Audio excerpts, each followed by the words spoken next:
This is the Fox 5 News Block.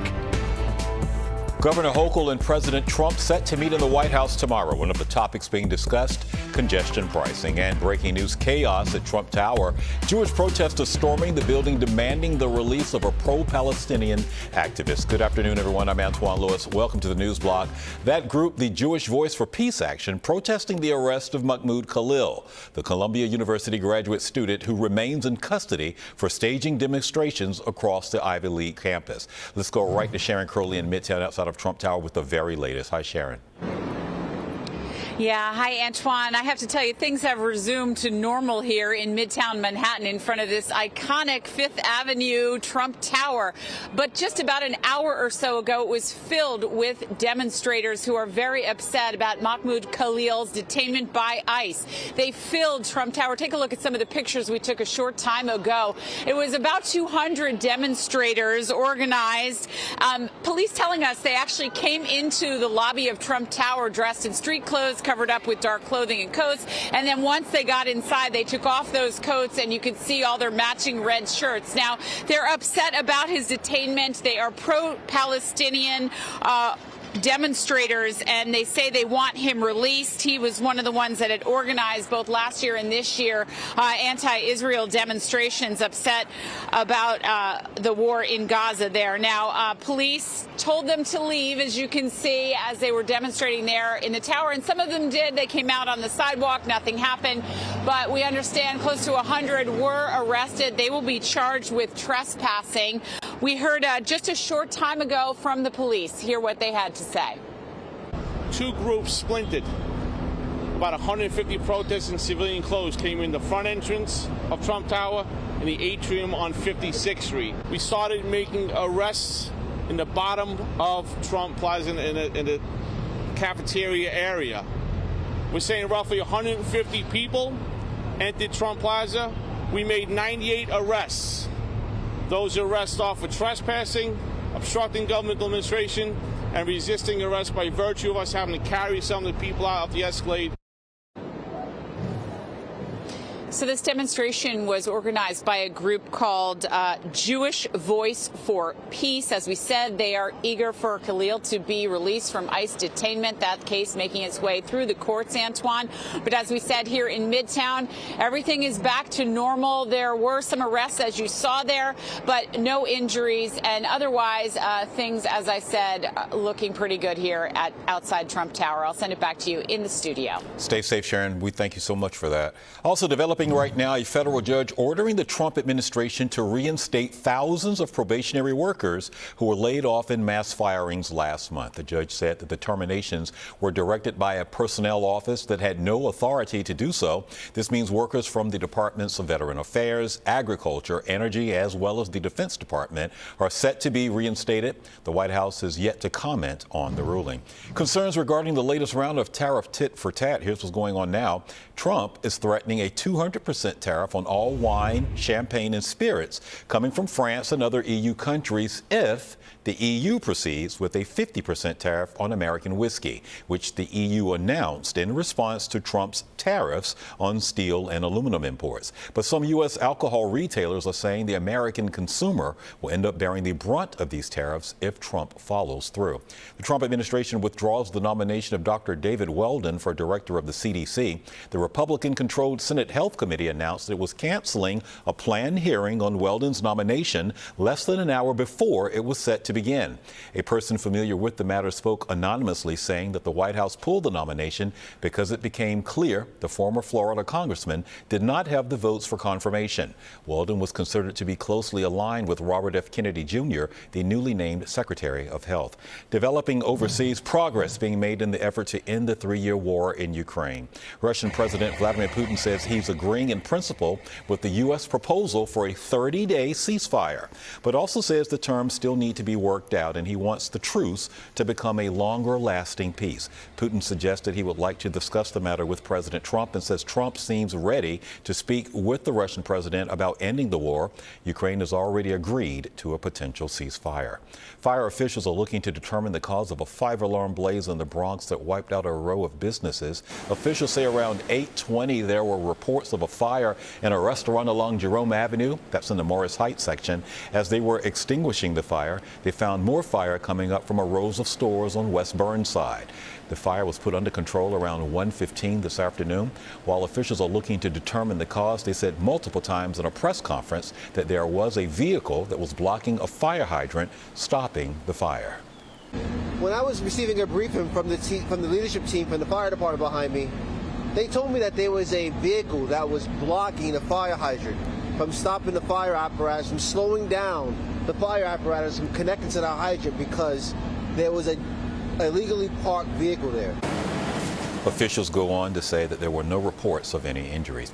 Meanwhile, a fatal fire this morning on the Upper West Side. Officials say a home health aide is dead and the woman she worked for is in critical condition after an overnight fire. It took place on the 14th floor of a building on West 73rd between Amsterdam and Columbus Avenues. No other injuries have been reported. The cause is under investigation, but sources say it could be electrical. Sky Fox caught a bizarre scene this morning that you just keep looking at the video, everybody. Now, this is an apartment on the Upper West Side where a man was seen standing on a window ledge with firefighters actively trying to bring him back through the window. We're now told the man was trying to evade the police who were outside of his door with a warrant. Officials say the man was approximately 10 floors up. After being pulled back in safely, he was taken to a local hospital for evaluation. Today, Pope Francis marked the 12th anniversary of his papacy. This as he continues to recover from double pneumonia. The pontiff has been in a Rome hospital for nearly a month. The Vatican says he's in physical and respiratory therapy and is receiving high flows of oxygen. It's unclear how the Vatican plans to commemorate the Pope's Jubilee Holy Year. In a statement, U.S. Secretary of State Marco Rubio says Pope Francis remains in the hearts and prayers of Catholics in America. Parkinson's disease can be devastating. The neurodegenerative disorder can cause tremors and slow movement, and to help people cope and fight the disease progression, some patients are actually picking up ping pong paddles. Fox 5's Kendall Green explains. Nanad Bach has played some incredible gigs in his lifetime, including Woodstock, which he'll never forget. This is the first time actually that I thought I'm levitating after the performance, like just a couple of inches above the ground. But 2010 brought an unpredicted pivot from playing his guitar. Because of Parkinson, I couldn't play syncopation anymore. And by coincidence, my friend invited me here to this Worcester Table Tennis Club. There, he played ping pong that day, then the next day, and felt 50% better. He tried the following week, and he kept improving, so he kept at it. 4 months later, I could play syncopation. So I said, if it helped me, why not others? Nanad thought to start Ping Pong Parkinson's for his peers also battling the disease, a progressive neurological disorder that affects movement, balance, and coordination. He took the concept to his friend Will Shorts, who at first was puzzled. I didn't think this would be successful, but there was no harm in trying. 8 years, 25 countries, and 300 chapters later, Ping Pong Parkinson's is helping those with Parkinson's around the globe. Participants say it helps them with their hand and eye coordination, mobility, and social interactions. It just gives them the ability to play, and afterwards they're all peppy and they look great. Sally Eckelman's watched Parkinson take its toll on her husband, Joe. He has a great sense of humor, and we've spent our 41 years of married life joking with each other all the time. And I was starting to notice that he would say a joke, but he wasn't like smiling. And thankfully, she's watched him get his smile back. It helps him. And how much does that help you? That helps me because I like to see him happy. Now, the idea makes even more sense to Shorts, who, after a stroke a year ago, is finding his strength too. So what we started here in Westchester is now a worldwide movement for Parkinson's patients. Now, the organization certainly doesn't turn away anyone who wants to play ping pong, and they don't turn away donations either.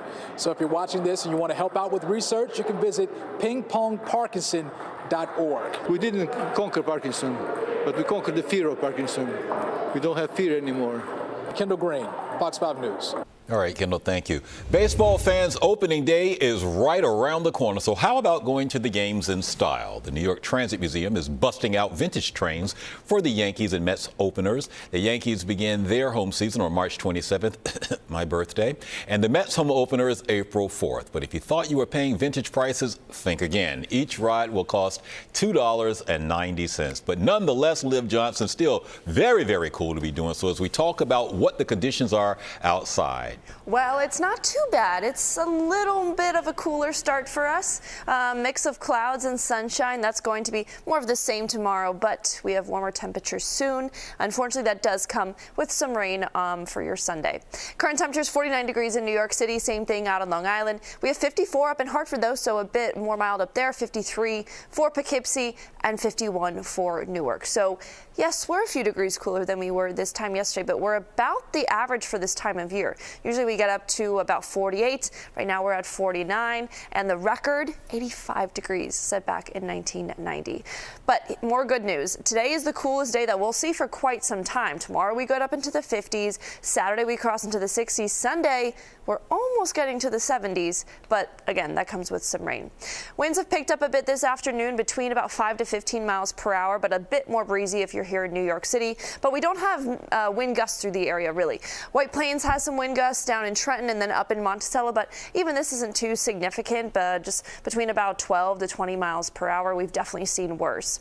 Around the country, we're looking at 56 degrees for Philadelphia, 42 for Boston, so cooler up in New England. But I always say, when we look a little further west, we get a good idea of what is coming our way. So we see warmer air, 70s in Pittsburgh and Columbus and Indianapolis, 72 degrees right now.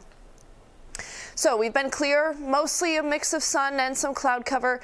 Like I said, the next couple of days is going to be more clouds than sun for sure. We have an area of low pressure that's going to come all the way across the country. First, it brings us a warm front, so at least we get those warmer temperatures. But then starting Sunday afternoon, we're going to get this line of showers go through the area. If you're running that half marathon in New York Sunday morning, you should be fine. It'll be cloudy, maybe a bit humid, but the rain really starts mid to late afternoon. Some of it might linger into Monday, but then we should clear up by Tuesday, and the next few days, or the first few days of next week, look dry. It's also the blood moon lunar eclipse tonight, so if you happen to be awake, the peak of that is going to be about 2:59 a.m. The process starts around 12:55 a.m., but that red color will come almost about 3 o'clock in the morning. Lows tonight in the upper 30s, highs tomorrow a little bit warmer, 55 in New York, 51 out in Long Island, and then the 60s come this weekend. Again, that rain that's on Sunday taking us into Monday, but then look at Tuesday and Wednesday, 61 and 66, and lots of sunshine. So about Sunday, just slight showers, nothing to get crazy about, about right? half an inch to an inch of rain. Okay. Yeah, okay. It's definitely not ideal.